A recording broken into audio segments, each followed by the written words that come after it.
Hello, I'm LeeAnn Gordon. I'm an archaeological conservator, and at the 2013 ASOR Annual Meeting, I presented a paper titled Artifacts of Unknown Origin, a Conservation Perspective, in the Secondary Context Workshop. The goal of my presentation was to bring another perspective, that of conservation, to the discussion about unprovenienced artifacts. In this video, I'd like to share my paper with you. The conservation profession is dedicated to the preservation of cultural property for future generations. Archaeological conservators share the archaeologist's goal of expanding our knowledge of past civilizations. We also condemn the systematic looting and destruction of archaeological and historic sites fueled by the illegal antiquities trade, which has reached a fevered pitch in regions of interest to ASOR's members. In the evolution of this workshop, a consideration of the ethics of conservation of such artifacts has until now perhaps been inferred in the discussion. I'll briefly sketch out the various aspects that I will touch on in my talk. There are many corresponding concerns to issues raised by speakers throughout these workshops. For example, how do we determine whether a law or an ethical stance might be violated? What constitutes responsible behavior of conservators approaching the treatment of unprovenienced objects? The compelling nature of value has been raised time and time again. How is value defined? Historic, artistic, religious, intellectual, or cultural values? Where do these values reside? Are they found on the physical object or within the burial context of an artifact? Archaeological conservators are keenly aware of the multitude of tangible and intangible values an artifact may carry. We are ethically bound to preserve these values as well as the physical artifact. We are uniquely situated to advocate for both the importance of the artifact and the archaeological context. Can we work on unprovenienced artifacts without enhancing their commercial value? This workshop expands on the discussion of ethics of research involving unprovenienced objects by exploring new ways to interpret context. Conservation and conservation science indeed play a role in this conversation. The work of an archaeological conservator focuses attention on the physical condition of an artifact and its associated materials like burial accretions, food residues, ancient pigments, or textile fragments. Analytical findings of conservation scientists can be used to help establish provenience or authenticity. Ultimately, how can we move forward to reach compromises and establish new partnerships to help preserve the archaeological record?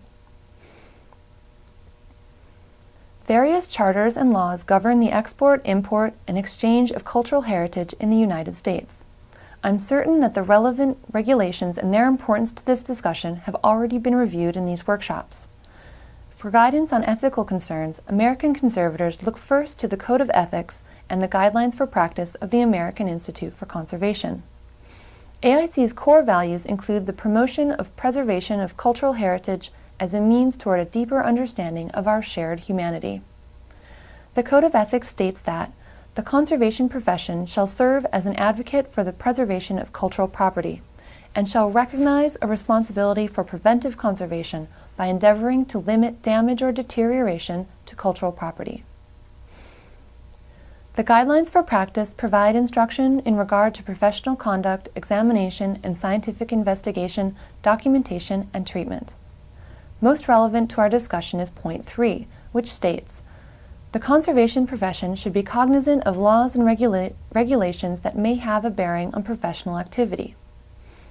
The commentary elaborates that purpose of such knowledge is to avoid the unknown violation of local, state, and federal laws, and so the recommended best practice includes to be aware of and adhere to non-governmental charters and other recognized documents that have a bearing on professional activities, as well as the codes of ethics of allied professional organizations.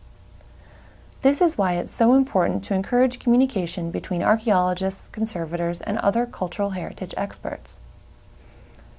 Many U.S. cultural organizations are encouraging the date of the UNESCO 1970 Convention as a threshold for the acquisition of the archaeological materials and ancient art, even though it's not necessarily required by applicable law. I also think that the 1970 Convention would be an appropriate threshold that we can use to determine what constitutes responsible behavior of conservators approaching the conservation of artifacts of unknown provenience. Just like the unprovenienced object in canonical texts, museum collections are full of unprovenienced artifacts from the ancient world. As has been pointed out, many of these collections formed in a less scrupulous time.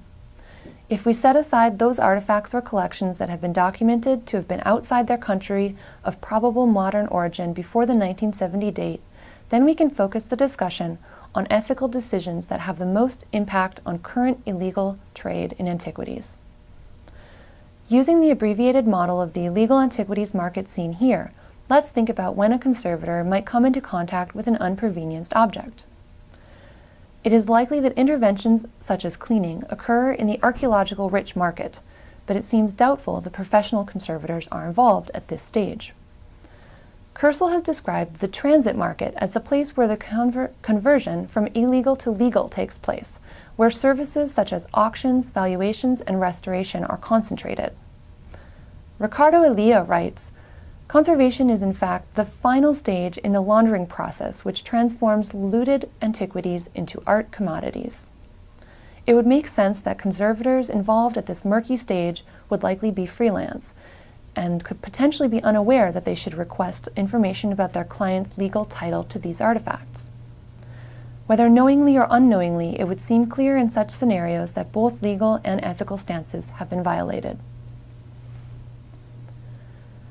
The destination market is said to include dealers, collectors, and museums.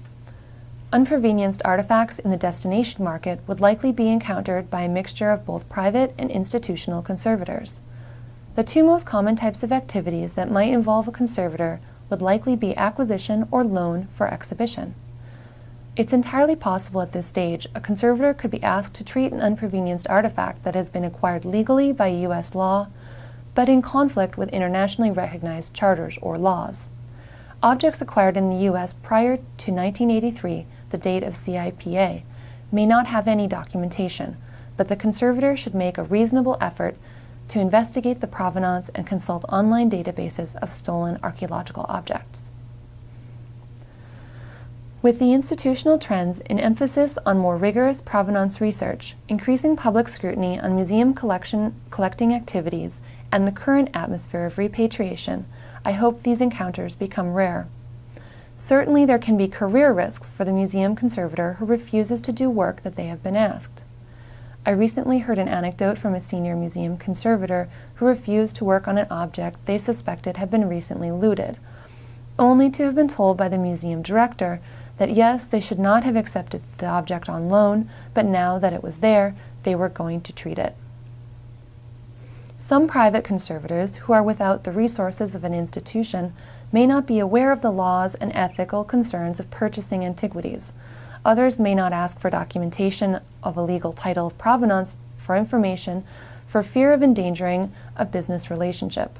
Either way, conserving an object without the legitimate owner's permission is a legal liability. Diligent effort to ensure ownership is necessary. Some arguments that have been made for treating or preserving unprovenienced objects include a professional obligation to preserve, or similarly, the context is already destroyed. Why should the artifact be left to deteriorate and become lost too? Perhaps more compelling, the artifact holds technical, artistic, or informational value that would be lost without intervention. Or, if I don't stabilize or treat the object, someone else less skilled or less sensitive to the scenario will. Parallel lines of reasoning and the ensuing counter-arguments have also been used to advocate for or against collecting, studying, publishing, and exhibiting unprovenienced objects.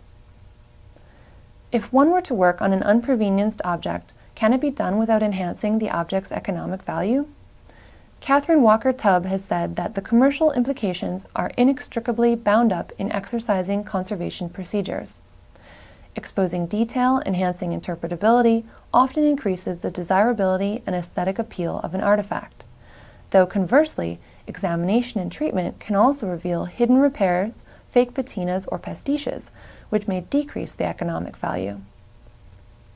Conservation activities may also have an impact on the future potential for establishing provenience, an activity sometimes integral to the legal proceedings for seeking the return of an antiquity. In some cases, evidence of looting may be present, as well as burial soils, accretions, and residues that can help trace an artifact to its place of origin, but these clues may be lost in cleaning treatments unless thoroughly documented and possibly retained by a mindful conservator. This brings me to my last talking point. How can conservators assist in recontextualization, or giving a secondary context to unprovenienced artifacts long held in collections? In this workshop, we have heard about how epigraphic content of inscribed objects can help to establish an artifact's likely place of origin and contribute to broader scholarly issues. We have seen how unprovenienced objects are used as didactic tools in museum display. And I hope to briefly demonstrate how conservation and conservation science enhance many values of an artifact besides the economic value. Using the tools of keen observation, high-powered microscopes, ultraviolet light, conservators examine the surfaces of archaeological objects to reveal clues about their burial conditions, use, manufacture, and technology. Surfaces often retain evidence of the post-depositional environment and processes, including traces of soils, accretions, pseudomorphs, or corrosion products. During examination and cleaning, details of wear and use, residues, and ancient repairs are revealed and documented. Information about the manufacture of the object can be discovered and noted, including inscriptions, decorations such as inlays or pigments, tool marks, casting flaws, throwing lines, or attachment points. This useful information contributes more to our knowledge of these artifact types and the cultures who made them. Now more than ever, conservators and conservation scientists have a vast array of tools at their disposal to tease out technical information from artifacts and to aid in material identification. We are trained to understand the advantages and limitations of these techniques. For example, visual analysis and scientific tools can help differentiate between bone and ivory, to identify gilding techniques, or determine a range of firing temperatures for ceramic materials. New techniques are constantly being employed to identify and document pigments. New scientific approaches are helping us reinterpret well-known objects and adding to our understanding of ancient technology. Having a corpus of works with known provenience and scientific standards are crucial to much of the comparative analysis that can be made using objects of unknown origin. Metal analysis includes powerful and complex techniques that can be used to determine alloy composition, isotopic ratios, or to quantify major and minor trace elements. These studies can shed light on questions of provenience as well as ancient manufacturing and trade. Similarly, many analytical techniques have been used on silicious materials like stone and pottery. I hope that this brief review demonstrated the potential of the material object and highlighted some of the important types of data that can be produced despite a lack of provenience. For this discussion, I think that it is enough to know that these techniques exist and focus on the question of when and how it is appropriate to use them on an unprovenienced object. Like archaeologists, curators, and collectors, when confronted with an unprovenienced object, conservators must consider the law and their professional ethics, as well as their responsibilities to the many stakeholders of an object. Working on this paper has helped me to formulate some of my own opinions on the issue.